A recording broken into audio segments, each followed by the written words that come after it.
les Ukrainiens résistent quand même. Est-ce que combien de temps les Ukrainiens peuvent tenir à Kiev? Général, vous qui êtes spécialiste des opérations militaires. Quand on demande à la population, quand Helsinki dit vous pouvez quitter Kiev, c'est tout bénéfice pour lui, parce que moins il y aura de civils dans Kiev et plus ça sera facile à contrôler. Une population avec des voitures, ça fait beaucoup de dégâts collatéraux, beaucoup de meurtres, et ça complique la tactique. Donc c'est tout bénéfice pour lui. Maintenant, après, quel est le but de Poutine? Bien sûr, c'est s'emparer de Kiev, et après, c'est de négocier ou aller plus loin. Mais il y a un tel différentiel dans le rapport de force que c'est uniquement une question de délai ou de jour. Maintenant, mettre des blindés dans Kiev, c'est pas contrôler Kiev, parce qu'après, ça va être le Vietnam de Poutine. Hein. Il y aura toute une population et tout un pays contre lui. Hein. Est-ce qu'on peut dire que ce matin qu'il y a un encerclement de la capitale? Je ne sais pas, je ne connais pas trop le Bassi, parce qu'ils arrivent par le nord et par le sud. C'est ce que disent. Alors maintenant, entre les médias ou la propagande et puis la réalité... Il faut être très très prudent. Ouais. Ala Pouedi, je vois réagir. Oui, bien sûr, spécialiste du dossier. Je ne peux pas ne pas réagir à ces paroles, excusez-moi. En fait, la situation a tellement changé depuis qu'aujourd'hui, on ne peut même plus parler de quand Kiev va tomber, parce que ça n'arrivera jamais, et on a les précisions qui arrivent cette nuit. Parce que, qu'est-ce que vous voulez, même ma maman, qui n'est même pas descendue dans la cave, parce qu'elle a dit non, j'ai entendu la canonnade, c'était à peu près à 30 km plus loin. Donc, toutes les personnes sont devenues déjà tellement experts de la situation. Et pour vous dire que la nuit était très calme à Kiev.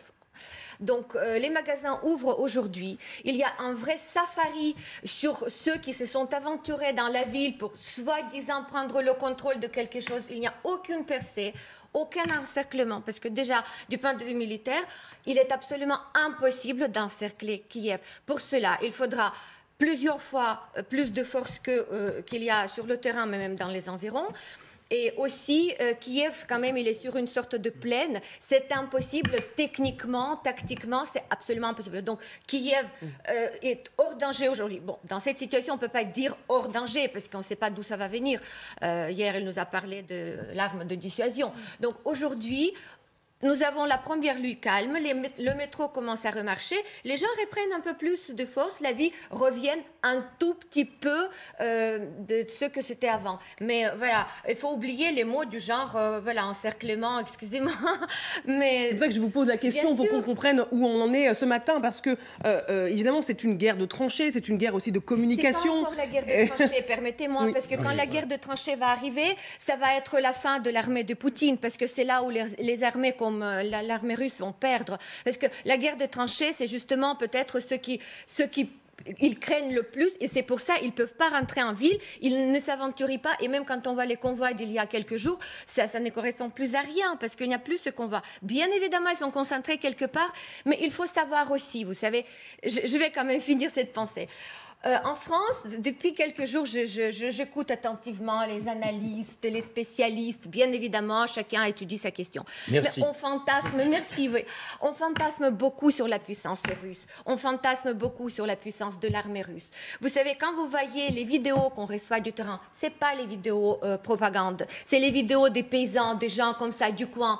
Parce que il y a l'armée ils ont reçu les rations pour 3 jours. Ils n'ont plus rien à manger. Et la fameuse arrivée de l'armée russe de 50 personnes à Kharkov, ils sont allés chercher à manger en ville. Vous ne pouvez pas le croire. Ils sont allés demander où est-ce qu'on peut trouver les provisions. On va revenir avec Nivine Potro sur ce qui se passe dans les autres villes du pays. Magali Barthès d'abord, sur la situation dans la capitale. Juste pour vous rejoindre, vous savez que le couvre-feu vient d'être levé à Kiev. Hein. Ça faisait depuis samedi que les gens restaient terrés chez eux. Et c'est vrai que là, depuis 1 heure à peu près, les gens peuvent ressortir. Alors on voit sur ces images que c'est encore largement désert, mais il va y avoir un besoin de se réapprovisionner, comme vous le dites, parce que évidemment tout le monde a besoin de refaire ses provisions. Et puis pour aller dans votre sens aussi, l'armée ukrainienne dit ce matin dans un communiqué, en effet, que les Russes, d'après ce que l'armée a vu, a ralenti son offensive. Et c'est vrai que la nuit a été relativement calme à Kiev. Après, ce qui est inquiétant, je trouve, ce sont les déclarations de l'armée russe ce matin. Quand elle accuse les Ukrainiens, l'armée ukrainienne, de se servir de civils comme de boucliers humains à Kiev et qu'elle leur dit « vous pouvez partir librement prendre l'autoroute du Sud ». Là, ça, je trouve ça relativement inquiétant parce que c'est la seule chose qui marche. C'est de la propagande. Là, on essaye d'intimider. Ça donne l'impression que Kiev va être bombardé. Alors, c'est embêtant de le dire, hein, mais sur une chaîne d'information en continu où nous avons le choc des images, où nous avons le choc des mots, nucléaire, attaque, guerre, il faut que nous soyons prudents. Il faut que nous soyons très prudents dans les faits et dans les mots. Premièrement, il y a un problème de formatage des forces russes. Vous ne pouvez pas conquérir l'Ukraine avec 200 000 personnes. Vous ne pouvez pas conquérir un pays de 40 millions d'habitants avec 200 000 soldats. Ce n'est pas suffisant. C'est dramatiquement insuffisant. Ça veut dire quoi? Ça veut dire qu'il y a eu un plan élaboré autour de Vladimir Poutine par l'état-major, et ils se sont certainement auto-intoxiqués en disant « mais on va avoir une marche vers... Nous sommes attendus, nous sommes des libérateurs. Nos héros, disait Poutine hier, n'est-ce pas ?» Voilà. Donc, il y a eu une auto-alimentation de suffisance, et maintenant, on est dans la dure réalité. Bon. Donc, il faut être vraiment... Quand vous reprenez les informations qui nous ont été communiquées, n'est-ce pas, les Russes étaient déjà à 30 km il y a 3 jours de Kiev. 3 jours plus tard, ils sont à 40. Donc, voyez-vous, il faut être très, très, très prudent. Une ville de 3 millions d'habitants, vous voyez, on parlait tout à l'heure de 200 000 soldats russes pour la totalité de l'Ukraine. Là, il y a 3 millions d'habitants qui sont prêts à résister. Donc, il faut vraiment voir cela. On est dans une situation très incertaine. Et c'est pour ça qu'il y a aussi des négociations. D'un côté, on frappe, d'un côté, on menace en disant on va élever notre niveau d'alerte. Ce n'est pas une menace nucléaire. On monte le niveau d'alerte nucléaire. Et voilà, il faut être très prudent avec tout cela. Mais parce qu'il y a aussi des négociations en cours. Cette réalité que vous nous décrivez, est-ce que Vladimir Poutine, il le savait ou est-ce qu'il espérait prendre Kiev en quelques jours? Il ne le savait pas. D'après, il y a déjà 12 jours, j'ai été informé que, paraît-il, le général Gerasimov, alors on dit qu'il est général Gerasimov, c'est le chef d'état-major de l'armée russe. Que l'on voit sur toutes les images. Le chef d'état-major de l'armée russe aurait été limogé. Hier, il était reconfirmé qu'il aurait été limogé. Parce que, vraisemblablement, le plan ne se développe pas comme il était prévu. Il y a eu une auto-intoxication au niveau... Poutine est bunkérisé, n'est-ce pas? Bon. Donc par le Covid, par le système politique, par la structure qui l'entoure. Donc il y a eu peu d'informations, il manque d'oxygène, il n'y a pas eu les bonnes analyses, et maintenant on est dans... Les Russes sont dans une difficulté. C'est pour ça qu'ils haussent le ton. Il n'y a pas d'autre, si vous voulez, explication, parce qu'on n'avance pas comme il faut sur le terrain. Alors, on voit que pour l'instant, c'était plutôt calme dans la capitale ukrainienne. Le couvre-feu a été levé il y a 2 heures et on voit des véhicules qui commencent à circuler. Là, ce sont des images en direct de la capitale. Voilà pour ce qui se passe en ce moment à Kiev.